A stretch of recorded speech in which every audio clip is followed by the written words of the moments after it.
جا رہی ہے، یہ کسی بڑے مقصد کی طرف ایک پریکٹس کروائی جا رہی ہے، یہ کسی بڑے مقصد کے لیے ایک مجاہدہ کرایا جا رہا ہے، یہ کسی بڑے مقصد کی طرف ایک سکیم جاری کی جا رہی ہے، یہ کسی بڑے مقصد کی طرف آپ کو لوٹایا جا رہا ہے کہ اس میں تم نماز پڑھو، اس میں آقا کو آقا سمجھو، اس میں اس کی اطاعت کرو، اس کی بندگی کرو، اس کا ادب کرو، اس کی تعظیم کرو۔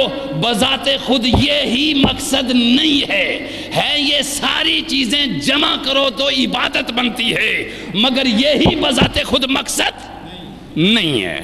مقصد اس سے بھی بلند تر ہے، یہ مقصد کی طرف لے جانے کے لیے پریکٹس کروائی جا رہی ہے، مقصد کی طرف جانے کے لیے ریاضت کروائی جا رہی ہے، مقصد کی طرف جانے کے لیے تمہیں کچھ قوانین کا پابند کیا جا رہا ہے، مقصد کی طرف لے جانے کے لیے تمہارے قلب و نظر کے کچھ حجابات کو ہٹایا جا رہا ہے۔ کیا مقصد ہے؟ مقصد کیا ہے؟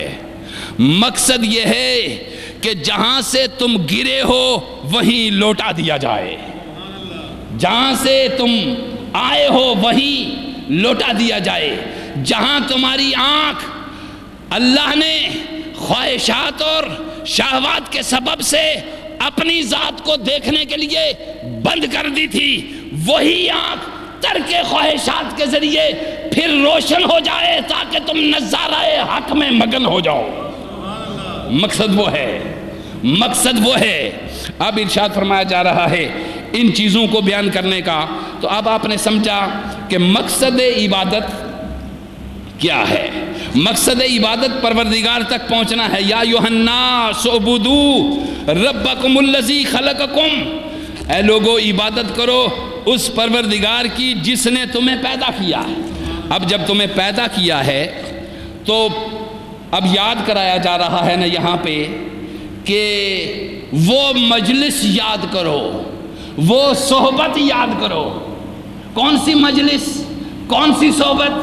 جس مجلس میں تم نے میری ربوبیت کا اقرار کیا تھا، جس مجلس میں تمہیں میری معرفت حاصل ہوئی تھی، جس مجلس میں تمہیں میرے رب ہونے کا یقین ہوا تھا، اور اس مجلس میں تم تنہا نہیں تھے، اس مجلس میں تم تنہا نہیں تھے، اس مجلس میں میرے نبی بھی تھے، اس مجلس میں میرے ولی بھی تھے، اس مجلس میں میرے صدیق بھی تھے، اس مجلس میں میرے شہداء بھی تھے، اس مجلس میں میرے صالحین بھی تھے۔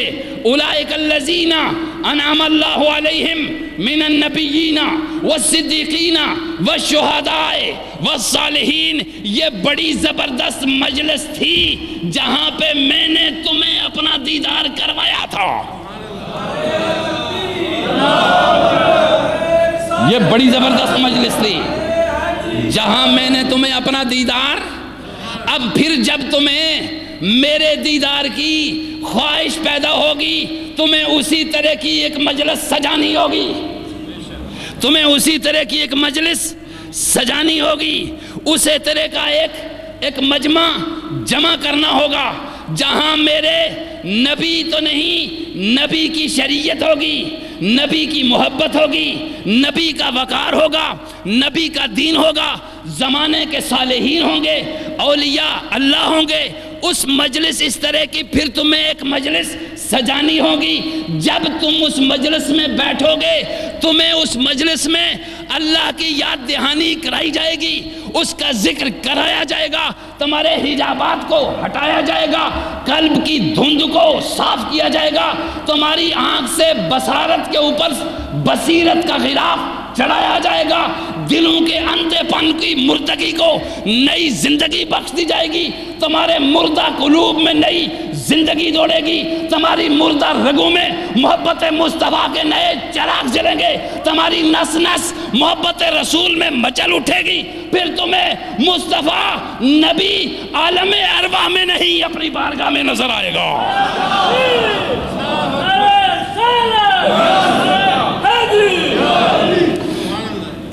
توجہ دیجئے، یہ بیان ہے میرے پروردگار کا، یہ کلام ہے میرے پروردگار کا. اب اس طرح کی صحبت اور اس طرح کی مجلس تمہیں پیدا کرنی ہوگی. اب میرے رسول علیہ السلام کی 2 حدیثیں سن لیں بس. یعنی آپ کو پھر اسی طرح کا ماحول بنانا ہوگا جہاں تمہیں میری یاد آئے. اور ماحول بنانے کے لیے تمہارے اندر وہ 3 چیزیں جو میں بیان کر چکا ہوں، ان تینوں چیزوں کا ہونا ضروری ہے. یعنی اطاعت کا ہونا بھی ضروری ہے، ادب اور تعظیم کا ہونا بھی ضروری ہے، اور ان تینوں چیزوں کا ہونا ضروری ہے. جب اس طرح کی تم کوئی مجلس صبح سجاؤ گے یا شام سجاؤ گے جس میں نیک بھی ہوں گے، صالحین بھی ہوں گے، صاحب ذکر بھی ہوں گے، صاحب فکر بھی ہوں گے، صاحب علم بھی ہوں گے، دانایان وقت بھی ہوں گے، رازداران امت بھی ہوں گے، تو تمہیں یکدم تمہارے دل کا ٹوٹا ہوا کنیکشن میری ساتھ جڑ جائے گا، میرے ساتھ وابستہ ہو جائے گا. اب اس کو بیان کر رہے ہیں. اس حدیث میں آقا دو جہاں صلی اللہ علیہ وسلم ارشاد فرمایا.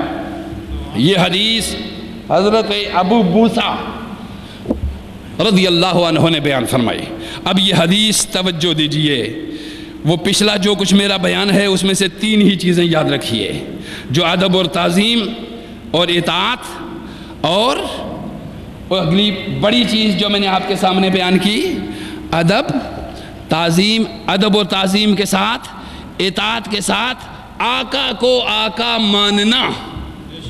یہ تینوں چیزیں ذہن میں رکھ کے اب آپ صحبت کی طرف بڑھیے، مجلس کی طرف بڑھیے. تو حضور علیہ السلام نے ارشاد فرمایا، سنیے. قال مثل الجلیس الصالح. حضور علیہ السلام کے ارشاد ہیں، حضرت ابو موسیٰ اس حدیث کے راوی ہیں، صاحب ترمذی نے اس حدیث کو روایت کیا. فرماتے ہیں قال مثل الجلیس الصالح والسوء کا حامل المسک و نافخ الکیر. حضور نے ارشاد فرمایا کہ اچھے اور برے ساتھی کی مثال، اچھے اور برے ساتھی کی مثال عطر والے اور بٹی دھونکنے والے کی ہے. ارشاد توجہ دیجیے اس کہ اچھے ساتھی اور برے ساتھی کی مثال کس کس کی ہے؟ عطر فروش کی اور بٹی دھونکنے والے کی، یعنی بھاڑ جھونکنے والے کی. ارشاد فرمایا علیہ السلام نے فحامل المسک اما ان یحزیک و اما ان تبتاع منہ. ارشاد فرمایا، سنو توجہ دیجئے، فحامل المسک، اگر آپ عطر فروش کے پاس بیٹھیں گے، اما ان یحزیک، فرمایا وہ عطر والے کے پاس جا کے جب بیٹھیں گے تو تمہیں تھوڑی سی خوشبو دے دے گا، چونکہ عطر والے کی عادت ہے وہ جب بھی جائے اپنی خوشبو کی پبلسٹی اور ایڈورٹائزمنٹ کے لیے کیا کرے گا؟ خوشبو دے دیتا ہے. وہ دے دے گا پہلے تمہیں، اگر اسے پتہ چل گیا کہ گاہک ہے. اور خوشبو والے کی خصلت یہ ہے کوئی خریدے نہ خریدے وہ لاتا ضرور رہتا ہے. بس مدینہ پاک میں جائیں آپ، مکہ شریف میں جائیں، کہیں اجمیر میں جائیں، وہ عطر فروش کوئی خریدے نہ خریدے اس کو غرض نہیں ہوتی، لگاتا رہتا ہے کہ خوشبو کا کوئی نہ کوئی جھونکا اس کے دماغ کی کسی نہ کسی نس کو ضرور متاثر کرے گا اور یہ خرید لے گا. اور اگر کسی کے دماغ کی اور قوت شامہ کی ساری نسیں مردہ ہو جائیں تو بھی عطر فروش لگاتا رہتا ہے، تو بھی وہ کیا کرتا ہے؟ لگاتا. آقا علیہ السلام نے فرمایا فحامل المسک اما ان یحزیک و اما ان تبتاع منہ. فرمایا تھوڑی بہت خوشبو وہ آپ کو دے دے گا، وَإِمَّا أَن تَبْتَعَ مِنْهُ، یا آپ اس سے کچھ خوشبو خرید لیں گے، یا آپ اس سے کچھ خوشبو. وَإِمَّا أَن تَجِدَ مِنْهُ رِيحًا طَيِّبًا، اگر وہ دے گا بھی نہیں، آپ خریدیں گے بھی نہیں اس سے، پھر بھی خوشبو آپ کو اس کی عطر کی دکان سے ضرور آئی جائے گی. یہ جملہ ہے میرے آقا علیہ السلام کا، توجہ دیجئے.